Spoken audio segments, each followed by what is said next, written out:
Good morning बच्चों। आज हम लोग लेसन 2 वर्ण विचार का 4th पार्ट स्वरों की मात्राएं पढ़ेंगे। इसके पहले हम लोगों ने सबसे पहले पढ़ा था कि वर्ण किसे कहते हैं। वह मुंह से निकलने वाली सबसे छोटी ध्वनि जिसे हम लोग वर्ण या अक्षर कहते हैं। उसके बाद हम लोगों ने पढ़ा कि वर्णमाला किसे कहते हैं। आपने वर्णमाला में देखा पूरा स्वर और व्यंजन। तो हम लोगों ने पहले स्वर के बारे में जाना कि स्वर किसे कहते हैं, कि स्वर वे वर्ण होते हैं जो बिना किसी अन्य वर्ण की सहायता के स्वतंत्र रूप से बोले जाते हैं। उसमें हम लोगों ने देखा कि ये 11 होते हैं। इनके 3 भेद होते हैं, ह्रस्व स्वर, दीर्घ स्वर और प्लुत स्वर। इसके पश्चात हम लोग उन्हें व्यंजन पढ़ा।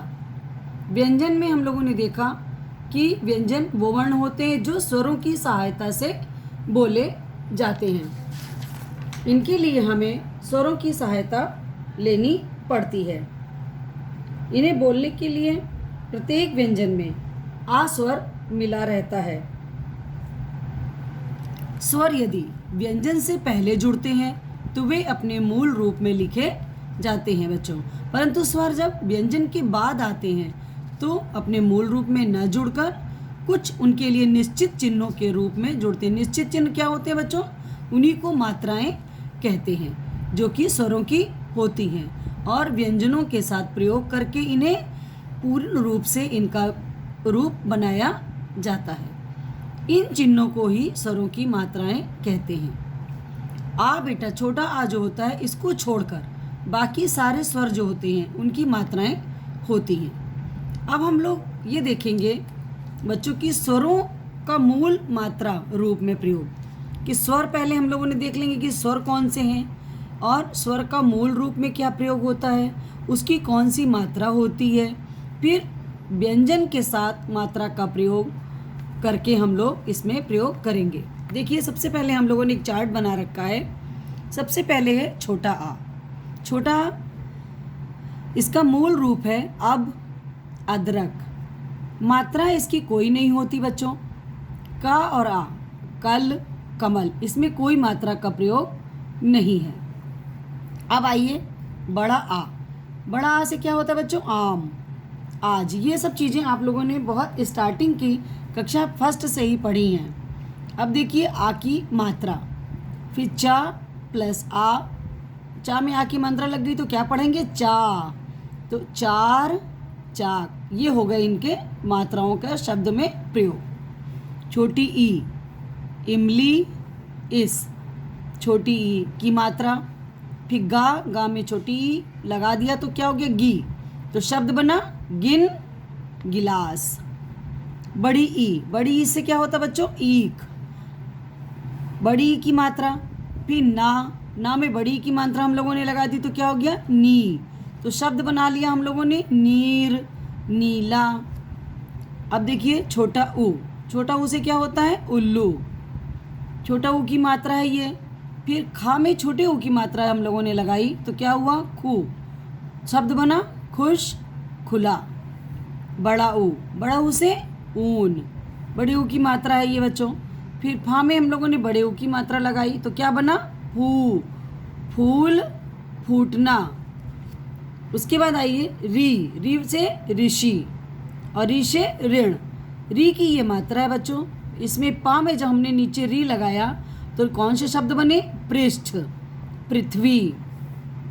ए से हम लोगों ने क्या मूल रूप है? एक, एड़ी। ये एक ही मात्रा है बच्चों। माँ, माँ में एक ही मात्रा लगा दिया तो में से शब्द हम लोगों ने बनाया मेज, मेल। आए, ऐसे ऐनक, ऐनक। एक की मात्रा ये है बच्चों। बा में ए की मात्रा लगाई तो क्या बना? बै, बैल, बैठना। ओ से शब्द बना ओस, ओला। ये है ओ की मात्रा बच्चों। तो सा में ओ की मात्रा लगाई तो क्या बना? सो, सोना, सोचना। आओ से औरत। आओ की मात्रा है बच्चों ये। फिर ता में औ की मात्रा लगाई तो क्या बना? तौ। शब्द बना तौल, तौलिया। ये तो बच्चों हो गए आपके स्वर और उनकी मात्राएं और व्यंजन के साथ उनकी मात्राओं का प्रयोग। बच्चों यहाँ तक आपको समझ में आ गया होगा। इन शब्दों के आप और भी शब्द बना सकते हैं। अब देखिए, इसके बाद हम लोग चलते हैं इसी मात्राओं के ही क्रम में। राम की मात्रा जो होती है वो छोटा ऊ और बड़ा ऊ की जब रा में मात्रा लगती है तो वो कैसे लगती है बच्चों? नीचे नहीं लगती है शब्द के। कहाँ लगती है? बीच में लगती है। जैसे देखिए, रा छोटा ऊ तो क्या बना? रू, रुपया, रूई। रा में बड़े ऊ की मात्रा रू, रूप, अमरूद। आपने देखा बच्चों कि रा में ऊ की मात्रा, छोटा ऊ और बड़े ऊ की मात्रा कहाँ पर लगी है?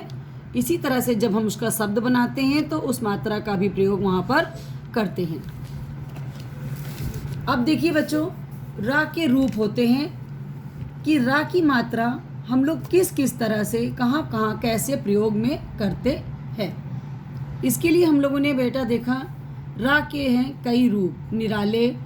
कर्म करो तो ऊपर जाए, ग्रह कहो तो मध्य में आए, ड्रम बोले तो नीचे जाए। ये एक छोटी सी कविता बनी है बच्चों। इस कविता के माध्यम से आप जान गए हैं कि रा के कई रूप हैं। जैसे रा, रूप निराले, क्या कह रहा है? कर्म करो। कर्म में जब देखते हैं आप कहाँ रा लगा है? ऊपर, तो ये क्या कह रहा है? ऊपर जाए। ग्रह कहते हैं तो कहाँ आ जाती है? मध्य में, अर्थात शब्द के बीच से लगती है। जब ड्रम बोलते हैं तो कहाँ आ जाती है? नीचे लगती है, ट्रायंगल के रूप में। तो इस कविता के माध्यम से आप जान ही गए हैं कि रा के कई रूप होते हैं। अब देखिए कि रा स्वतंत्र व्यंजन है।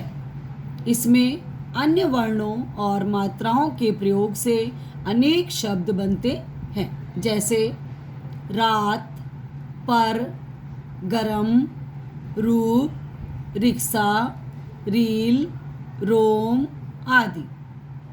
अब देखिए बच्चों, इसका सेकंड पार्ट, जब रा आधा अर्थात स्वर रहित हो तो यह अपने से बाद वाले व्यंजन के ऊपर लगता है तो इसको क्या बोलते हैं बच्चों? रेफ। जब शब्द के ऊपर रा प्रयोग करते हैं तो उसको बोलते हैं रेफ। जैसे सर्म, यहाँ पर हम लोगों ने इस सर्म शब्द को विच्छेद करके भी देखा है। जैसे श, आ, रा, मा, आ। तो इस तरह से हम लोग इसका वर्ण विच्छेद भी सीखेंगे आगे। नेक्स्ट है, जब खड़ी पाई वाले वर्ण आधे अर्थात स्वर के रहित हों तो रा कहाँ हो जाता है बच्चा?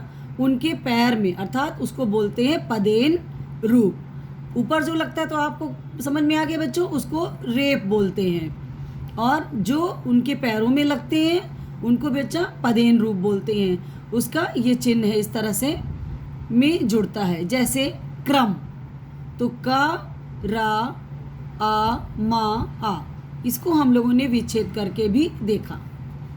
फिर देखिए बच्चों, तीसरा रा का रूप, गोल घुंडी वाले स्वर रहित व्यंजनों अर्थात टा और डा, इनके साथ जब ये जुड़ते हैं तो ये पदेन रूप में नीचे आता है और ये ट्रायंगल के रूप में इनका चिन्ह लगता है। जैसे ट्रक, तो टा, रा, आ, का, आ, ये आपने देखा ट्रक शब्द जिसमें रा का प्रयोग हुआ है। इस तरह से बच्चों आपने रा के रूप देखे कि कहाँ ऊपर लगता है, कब वो बीच में लगता है, कब वो नीचे लगते हैं। तो रा के बहुत से शब्द हैं, आप इनके और भी शब्द इस तरह से लिख करके प्रयोग कर सकते हैं और अभ्यास कर सकते हैं। अभी आपने देखा कि अब आपने स्वरों की पूरी मात्राएं पढ़ी, उनके मूल रूप का प्रयोग देखा बच्चों, हर मात्रा के शब्द देखे और उनका व्यंजन में प्रयोग देखा। रा के बारे में आपको पता ही है कि रा में ऊ की मात्रा, छोटा ऊ और बड़े ऊ की मात्रा बीच में लगती है, नीचे नहीं लगती है। रा के आपने तीनों रूप देख लिए कि जब कर्म कहते हैं तो ये ऊपर जाती है, और जब ग्रह कहते हैं तो मध्य में आ जाती है, और जब ड्रम शब्द जैसे आते हैं तो ये नीचे आ जाती है। तो इस कविता के माध्यम से भी आपने जाना कि रा के कितने रूप होते हैं। रा भी एक स्वतंत्र व्यंजन है बच्चों। इसमें अन्य वर्णों और मात्राओं के प्रयोग के अनेक शब्द बनते हैं, वो भी हमने आपको बताया। आज हम लोग इसको यहीं पर समाप्त करते हैं। इसके बाद अब हम लोग आगे फिर बढ़ेंगे। तब तक आप लोग बच्चों स्वरों की मात्राओं को अच्छी तरह से पढ़िएगा और याद कीजिएगा। धन्यवाद।